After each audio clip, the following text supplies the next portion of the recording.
할렐루야. 하나님의 은혜와 사랑이 여러분의 삶 가운데 있기를 주님의 이름으로 축원합니다. 오늘 말씀은 마태복음 18장 1절부터 14절까지의 말씀이 되겠습니다. 네, 1절부터 함께 묵상하겠습니다. 그때 제자들이 예수께 나와 이르되 천국에서는 누가 크니까? 예수께서 한 어린아이를 불러 그들 가운데 세우시고 이르시되 진실로 너에게 이르노니 너희가 돌이켜 어린아이들과 같이 되지 아니하면 결단코 천국에 들어가지 못하리라. 그러므로 누구든지 이 어린아이와 같이 자기를 낮추는 사람이 천국에서 큰 자니라. 먼저 4절까지만 말씀 보겠습니다. 예수님의 제자들은 예수님께서 이 땅에 천국을 이루시고 예수님이 왕이 되는 왕국을 이루신다는 생각을 했습니다. 그러니까 로마 제국도 다 물리치고 전 세계에서 이제 가장 엄청난 그런 나라를 다윗 왕국보다 더 좋은 나라를 만들 텐데 그럼 예수님 다음 자리를 내가 차지해야지 이런 생각을 서로 가져서 다투는 경우가 있었습니다. 그러니까 높아지고자 하면 다툼이 있죠. 자, 그런데 예수님은 오히려 어린아이를 통해서 자기를 낮추는 자가 천국에서 큰 자다. 이런 말씀을 해주시는 거예요. 그리고 어린아이과 같이 되지 않으면 결단코 천국에 들어가지 못한다 했습니다. 그러니까 천국이라는 곳에 지금 2인자, 3인자 이게 노릴 게 아니라 들어가는 것조차도 입성하는 것조차도 너희들처럼 이렇게 서로 높아지려고 하면 그거는 천국에 들어갈 수가 없다는 것입니다. 천국에 들어가는 것은 어린아이와 같이 겸손한 자, 자기를 낮추는 자, 이런 자들이 들어가는 것이고, 그런 자들이 천국에서 이제 큰 자가 되는 것이다. 자기를 낮추는 사람.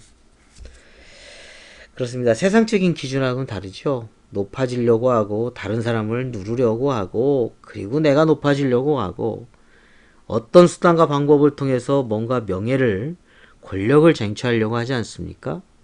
그러나 천국은 그것이 아니라 어린아이와 같이 자기를 낮추며 섬기는 자, 이른 섬기는 자가 자기를 낮추는 자가 큰 자다라고 하는 것을 가르쳐주고 있습니다.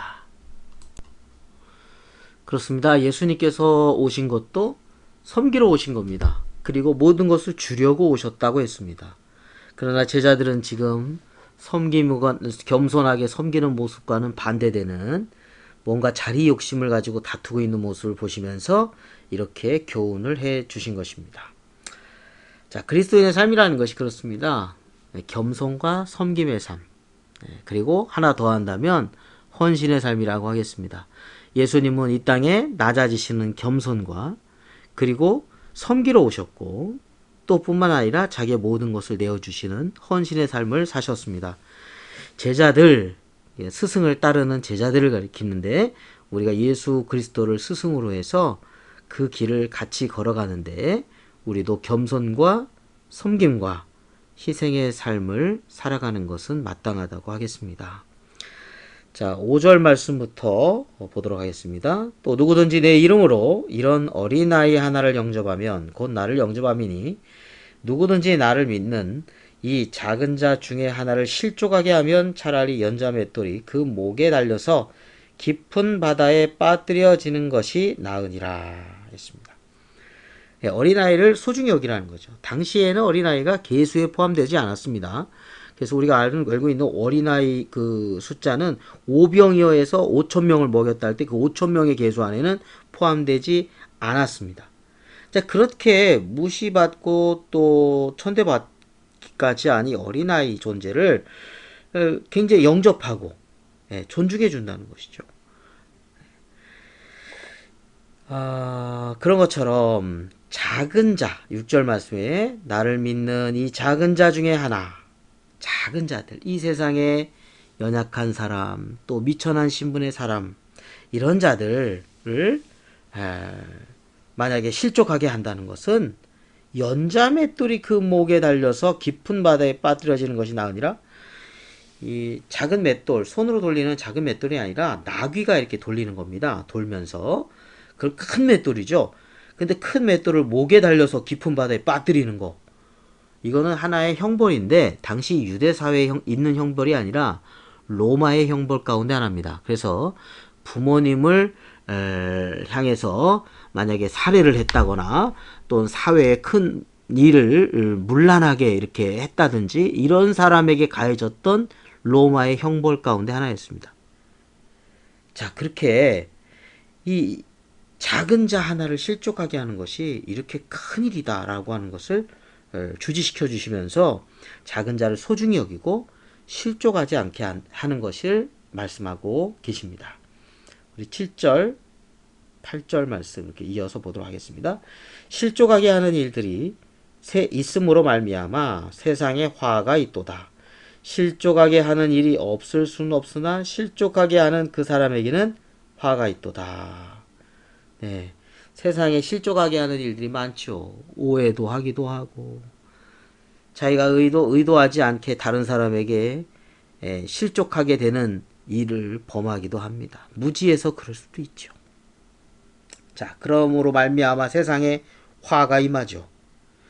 자, 그렇지만 우리가 실족하게 하는 일이 없을 수는 없지만 실족하게 하는 그 사람에게 화가 있다고 했다는 것은 실족하지 않도록 어떻게든지 간에 정말 최선을 다해서 노력해야 된다는 것을 말씀하고 있고요.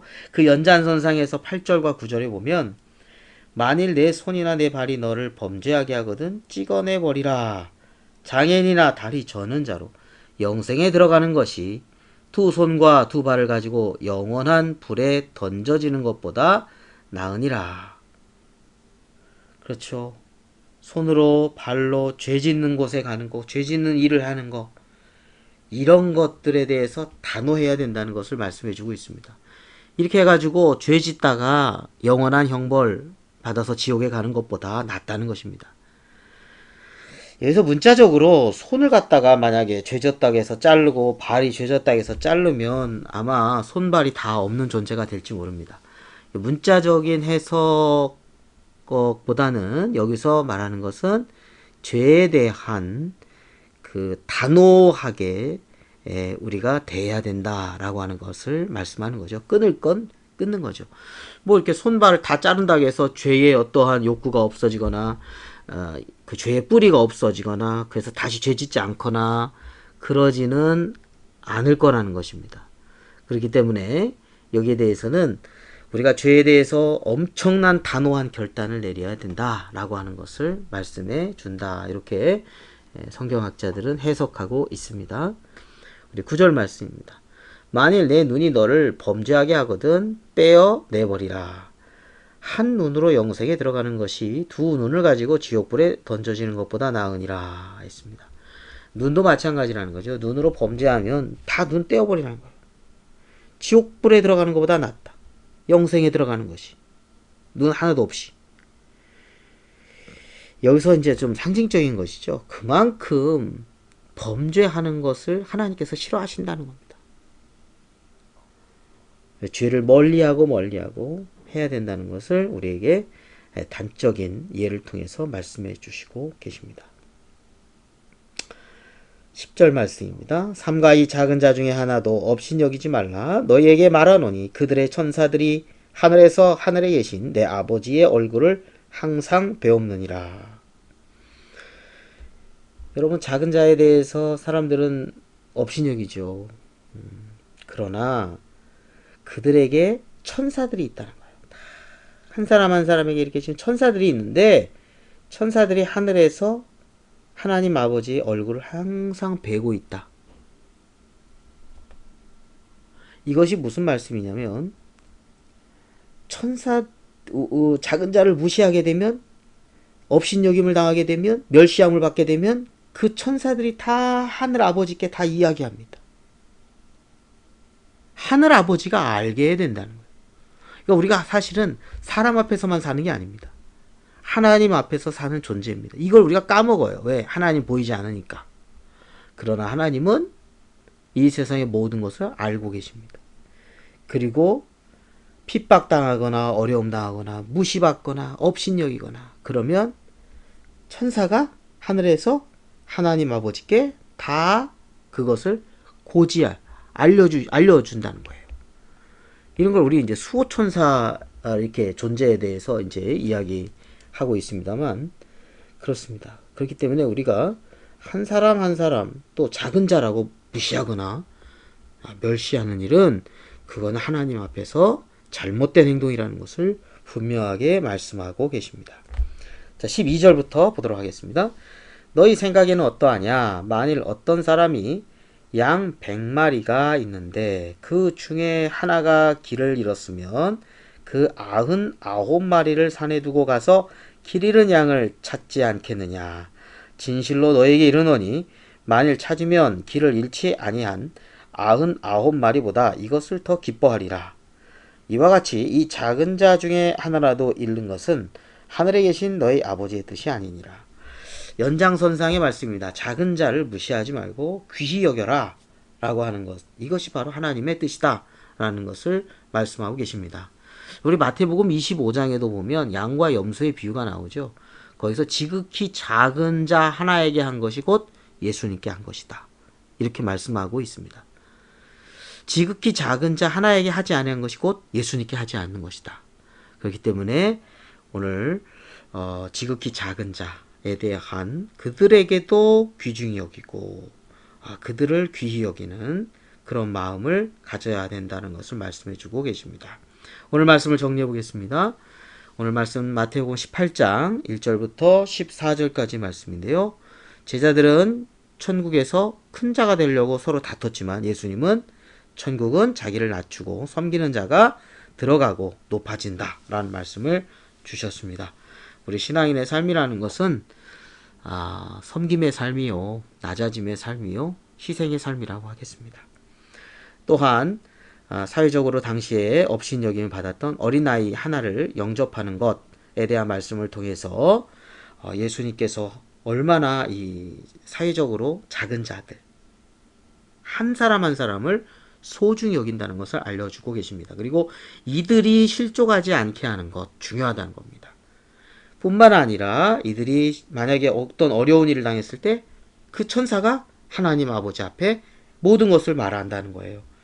그렇기 때문에 우리는 하나님을 경외하고 하나님을 믿는 우리들은 한 사람 한 사람, 작은 자들 한 사람 한 사람을 소중히 여겨야 된다는 것을, 그들이 실족하지 않게 해야 된다는 것을 우리에게 강조해 주고 말씀하고 계시는 겁니다.